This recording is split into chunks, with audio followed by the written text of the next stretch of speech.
ഞങ്ങളിപ്പോ ഒന്ന് സെപ്പറേറ്റഡ് ആയിട്ടിരിക്കുകയാണ്. ഒഫീഷ്യലായിട്ടില്ല, ആയിട്ടില്ല. സെപ്പറേറ്റഡ് അതെ. ആയിട്ടിരിക്കുകയാണ്.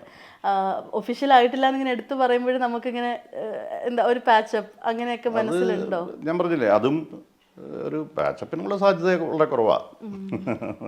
നമ്മളിങ്ങനെ കാണുമ്പോഴും പ്രണയിച്ച് സ്നേഹിച്ച് ഒരുപാട് അതെ, അത് പറഞ്ഞിട്ട് കാര്യമില്ല. ഇപ്പൊ എത്ര പേരുണ്ട് ഇതിനേക്കാളും പ്രണയിച്ച ആൾക്കാർ എത്ര പേര് പിരിയുന്നു. ഇപ്പൊ എനിക്ക് പരിചയമുള്ളവർ എത്രയോ പേരുണ്ട്.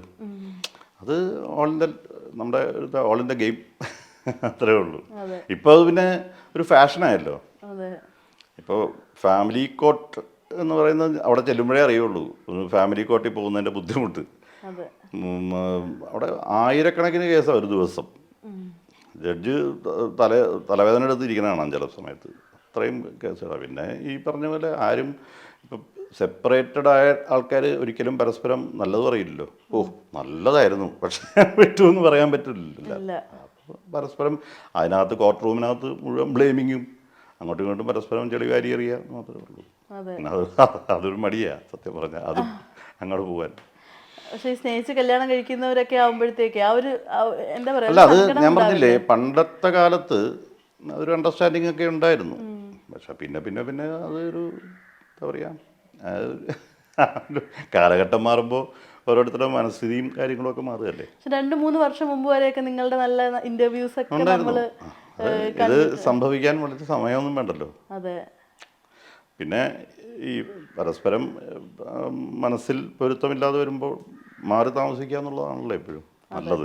അതെ പിന്നെ അത് വെച്ച് പെരുപ്പിച്ച് കൊണ്ടുവരുന്നതിനേക്കാളും നല്ലത് മാറി താമസിക്കാതെ. അതെ ചേട്ടനായാലും അങ്ങനത്തെ ഒരു മൈൻഡ് തന്നെയാണ് അല്ലേ? അതായത് പിന്നെ തീർച്ചയായിട്ടും കഷ്ടപ്പെട്ട് ഒരുമിച്ച് താമസിക്കുന്നതിന് എന്തിനാ അത് ഈ ഇപ്പോൾ കോർട്ടിൽ പണ്ട് 6 മാസം ഒന്നിച്ച് താമസിച്ചു നോക്കൂ എന്നൊക്കെ പറഞ്ഞു. പിന്നെ ഇവർ തമ്മി അടിച്ച് ഇനി അവസാനം കൊല്ലാൻ തോന്നി ഞാൻ കൊല്ലുക.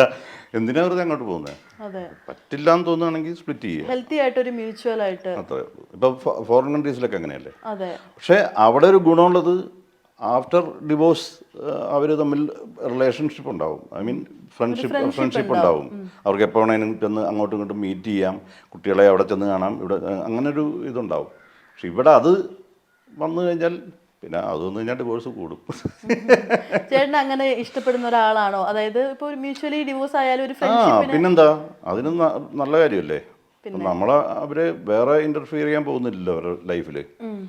നമ്മൾ പരസ്പരം അങ്ങോട്ടും ഇങ്ങോട്ടും സംസാരിക്കുന്നു, ഒരു ഫ്രണ്ട്ഷിപ്പ് മെയിൻറ്റെയിൻ ചെയ്താൽ അതിനെന്താ കുഴപ്പം?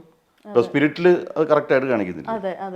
ലാലേട്ടൻ്റെ ക്യാരക്ടർ മറ്റേ കനികയുടെ ക്യാരക്ടർ മറ്റേ ശങ്കരരാമകൃഷ്ണൻ്റെ വൈഫായിട്ട് അല്ല, ആ ഫാമിലിയിൽ എപ്പോഴും കയറി ചെല്ലാം, അവനെ കാണാൻ ഫംഗ്ഷൻസിന് പോകുന്നു. അതൊക്കെ നല്ല കാര്യമല്ലേ. നാട്ടിൽ പക്ഷെ അതൊക്കെ മറ്റേ ഭയങ്കര റയറായിട്ടേ കാണാൻ പറ്റുള്ളൂ.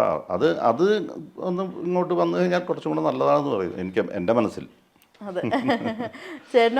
ഇവിടെ അങ്ങനെയല്ലല്ലോ. ഇവിടെ പരസ്പരം അങ്ങോട്ടും ഇങ്ങോട്ടും കണ്ടാൽ കീറി മുറിക്കാൻ ഒരിക്കലും ഫേസിലോട്ട് നോക്കൂല. അതാണ്. പിന്നെ അവര് ഇപ്പൊ ഫോറിൻ കൺട്രീസിലൊന്നും അവര് അങ്ങോട്ടും ഇങ്ങോട്ടും എപ്പോഴും ഇങ്ങനെ ബ്ലെയിം ചെയ്ത് നടക്കൊന്നുമില്ല. സെപ്പറേറ്റ് ചെയ്താൽ സെപ്പറേറ്റ് ചെയ്തു, അത് കഴിഞ്ഞ് പിന്നെ അതും പിടിച്ച് നടക്കൂലല്ലോ. ഇവിടെ അങ്ങനെയല്ല, പിന്നെ ഇങ്ങനെ പറഞ്ഞുകൊണ്ടിരിക്കുകയല്ലേ. അപ്പോൾ അതെന്തായാലും അവിടെ നിൽക്കട്ടെ. ഞാൻ എന്തായാലും ചേട്ടനെ കാണുമ്പോൾ ചോദിക്കണം എന്ന് കരുതിയിരുന്നതാ. ഒരു 3 years മുമ്പ് ചേട്ടൻ ഒരു സിംഗിൾ ഇന്റർവ്യൂ കൊടുത്തത് കണ്ടിട്ടുണ്ടായിരുന്നു. ചേട്ടൻ യൂഷ്വലി ഇരുന്നിങ്ങനെ സംസാരിക്കുന്നതായിട്ടാണ് തോന്നുന്നത്. പക്ഷെ അതിനകത്ത് ഒരു 90% മദ്യപിച്ചിട്ട് ഇന്റർവ്യൂ കൊടുക്കുന്നു. അല്ല, അത് ചില സമയത്ത് അങ്ങനെ ഇന്റർവ്യൂ വരുന്ന സമയത്ത് പെട്ടെന്ന് തലേ ദിവസവും അല്ലെങ്കിൽ അങ്ങനെ വരുമ്പോൾ സംഭവിച്ചു പോകുന്നതാ. പക്ഷെ അതിനകത്ത് ഇപ്പൊ ട്രിവാൻഡ്രത്തുള്ള ഒരാൾ കമന്റ് ഇട്ടിട്ടുണ്ടായിരുന്നു, ഞാൻ ഇതുപോലെ മനുവിന്റെ നെയ്ബറാണ്, ആളുടെ ഒരു ടോക്കിംഗ് സ്റ്റൈൽ അങ്ങനെയാണെന്ന് പറഞ്ഞിട്ട് കമന്റ്. അല്ല, ഞാൻ സാധാരണഗതിയിൽ ഇപ്പൊ ഞാൻ സംസാരിക്കുന്നില്ലേ, അത് കുറച്ചും കൂടെ ഒന്ന് വലിയും, അത്രേ ഉള്ളൂ. അല്ലാതെ ബാക്കി കാര്യങ്ങളൊന്നും പ്രശ്നം പറ്റില്ലായിരുന്നു. അപ്പൊ ശരിക്കും പറഞ്ഞു കഴിഞ്ഞാൽ അങ്ങനെ അൺഎക്സ്പെക്റ്റഡ് ആയിട്ട് വന്നൊരു ഇന്റർവ്യൂ ആയിരുന്നു. പിന്നീട് അപ്പൊ എപ്പോഴെങ്കിലും അങ്ങനെ ഒരു ഇന്റർവ്യൂ കൊടുത്തത് കൊണ്ട് റിഗ്രറ്റ് തോന്നിയിട്ടുണ്ടോ? അല്ല, ഇത് ഇപ്പൊ ഞാൻ ചോദിക്കട്ടെ, അങ്ങനെയാണെങ്കിൽ ഓരോരുത്തർ, ഇപ്പൊ ഞാൻ ആരുടെയും പേര് പറയുന്നില്ല, ഓരോരുത്തർ എന്തൊക്കെ പ്രശ്നങ്ങൾ വരുന്നു, അവരൊക്കെ പിന്നെ റിജക്ട് ചെയ്യാൻ നിന്ന് കഴിഞ്ഞാൽ അതിനെ സമയം കിട്ടുള്ളൂ. ലൈഫിൽ അപ്പം സംഭവിച്ചത് അപ്പം കളയുക, അത്രേ ഉള്ളൂ. ഇതൊന്നും നമ്മൾ സ്റ്റോർ ചെയ്ത് വെച്ചോണ്ടൊരു കാര്യമില്ല. അതിങ്ങനെ മനസ്സിലിങ്ങനെ അതൊരു ഭാരമായിട്ട് കൊണ്ട് നടന്ന്, ഞാൻ കുറച്ചൊക്കെ ഉണ്ട് കേട്ടോ. ഞാൻ സെൻറ്റിമെൻ്റലാണ്, വളരെ വളരെ സോഫ്റ്റ് ആയിട്ടുള്ള ഹാർട്ടാണ് എൻ്റെ. അപ്പോൾ പെട്ടെന്ന് സെൻറ്റിമെൻ്റലാവും ഞാൻ. പക്ഷെ അതിങ്ങനെ പിന്നെ അത് ഈ പറഞ്ഞ പോലെ ദൈവവിശ്വാസത്തിൻ്റെ പുറത്തും ഒക്കെ ഇങ്ങനെ അത് കവർ ചെയ്ത് അങ്ങ് പോവും, അത്രേ ഉള്ളൂ. അപ്പോൾ ശരിക്കും പറഞ്ഞാൽ ലൈഫിൽ അങ്ങനെ ഒരു റിഗ്രറ്റ് അടിച്ചിരിക്കുന്ന ഇപ്പം ഞാൻ അങ്ങനെ റിഗ്രറ്റ് അടിച്ച് ഇരിക്കുന്നുണ്ട്, എൻ്റെ മനസ്സിലുണ്ടാവും. പക്ഷെ അതിങ്ങനെ കൊണ്ടു നടന്ന് അതിനെ ഒരു എന്താ പറയുക വലിയ ലോഡായിട്ട് കൊണ്ടു നടക്കുന്നൊരു സംഭവമില്ല. ഇല്ല. എന്തായാലും ചേട്ടൻ പറയാൻ വന്നത് എന്തോ പറയാൻ വന്നിട്ടുണ്ട്. അല്ല, ഈ ഞാൻ പറഞ്ഞത് ഈ നമ്മൾ ഇപ്പം അടുത്ത കാലത്ത് എൻ്റെ ഒരു ശീലം തുടങ്ങിയിട്ടുണ്ട്, ഈ പ്രഭാഷണങ്ങൾ കേൾക്കുക, നല്ല പ്രഭാഷണങ്ങൾ കേൾക്കുക. അപ്പോൾ പലരും ഇപ്പോൾ എൻ്റെ അനിയനെ പോലുള്ളതാണ് ശരത് എ ഹരിദാസ് എന്ന് പറഞ്ഞിട്ട്. അപ്പോൾ അദ്ദേഹത്തിൻ്റെ പ്രഭാഷണമൊക്കെ വളരെ നമുക്ക് മനസ്സിന് ഭയങ്കര സ്ട്രെങ്ത് തരുന്ന ഒരു സംഭവമാണ്. ദൈവത്തിനെയും ഈ അന്ധവിശ്വാസങ്ങളൊക്കെ മാറ്റി നിർത്തിയിട്ട് അതിൻ്റെ ഒരു കറക്റ്റ് തത്വം നമുക്ക് മനസ്സിലാക്കി തന്ന് നമ്മളെന്തിനാ ഇപ്പം ഞാൻ നേരത്തെ പറഞ്ഞ വാക്ക് അദ്ദേഹത്തിൻ്റെ വാക്കാണ്. നമ്മൾ ആലോചന ഇത് മനസ്സിൽ വെച്ചുകൊണ്ടിരിക്കാതെ അത് കളയുക. അദ്ദേഹത്തിൻ്റെ വാക്കെന്നല്ല, ശരിക്കും പറഞ്ഞാൽ പുള്ളി മഹാഭാരതത്തിൽ നിന്നൊക്കെ കോട്ട് ചെയ്ത സാധനത്തിൻ്റെ ഒരു തത്വം നമുക്ക് പറഞ്ഞു തരുമ്പോൾ ഇങ്ങനെയൊക്കെയാണ് സംഭവം. നമ്മളിത് വച്ചുകൊണ്ടിരുന്നിട്ട് കാര്യമില്ല. ഇതെല്ലാം ഇപ്പോൾ ഞാനും അദ്ദേഹത്തിൻ്റെ വാക്കുകളാണേ, ഞാനും നൂർജഹാനും ഇവരെല്ലാവരും ഇപ്പോൾ മാത്രമല്ല ഇതിനു മുമ്പും നമ്മളിങ്ങനെ ഇരുന്നിട്ടുണ്ട്. പക്ഷെ ഈ ശരീരമായിരിക്കില്ല, ഈ രൂപമായിരിക്കില്ല എന്ന് മാത്രമേ ഉള്ളൂ. ഇതേ സ്ഥലത്ത് നമ്മൾ വേറൊരു കാലഘട്ടത്തിൽ നമ്മൾ ഇരുന്ന് കാണും. അത് ചിന്തിച്ചാൽ മതി. ഇത് സൈക്ലിങ്ങേ ഉള്ളൂ, ഒരു സാധനവും ഇവിടുന്ന് പോകുന്നില്ല. സൈക്ലിംഗ് മാത്രമേ ഉള്ളൂ. പോകുന്നവർ തിരിച്ചു വരിക, വേറൊരു രീതിയിൽ തിരിച്ചു വരിക എന്ന് മാത്രമേ ഉള്ളൂ. ഈ പറഞ്ഞ പോലെ ഈ ലൈഫിൽ ഇതൊക്കെ കേട്ടിട്ട് ഒരുപാട് ചേഞ്ചസ്, അതൊരുപാട് ചേഞ്ച് ഉണ്ട്. അതെ. എന്തെങ്കിലും ശീലങ്ങൾ മാറ്റിയിട്ടുണ്ടോ? പക്ഷേ ശീലങ്ങൾ, അതാ ഈ ശീലങ്ങൾ മാറ്റുക എന്ന് പറഞ്ഞാൽ ഞാനിപ്പോൾ എൻ്റെ ശീലം കൊണ്ട് ബാക്കി ആർക്കും ഒരു ഉപദ്രവം വരുത്തിയിട്ടില്ല ഇന്ന് വരെ.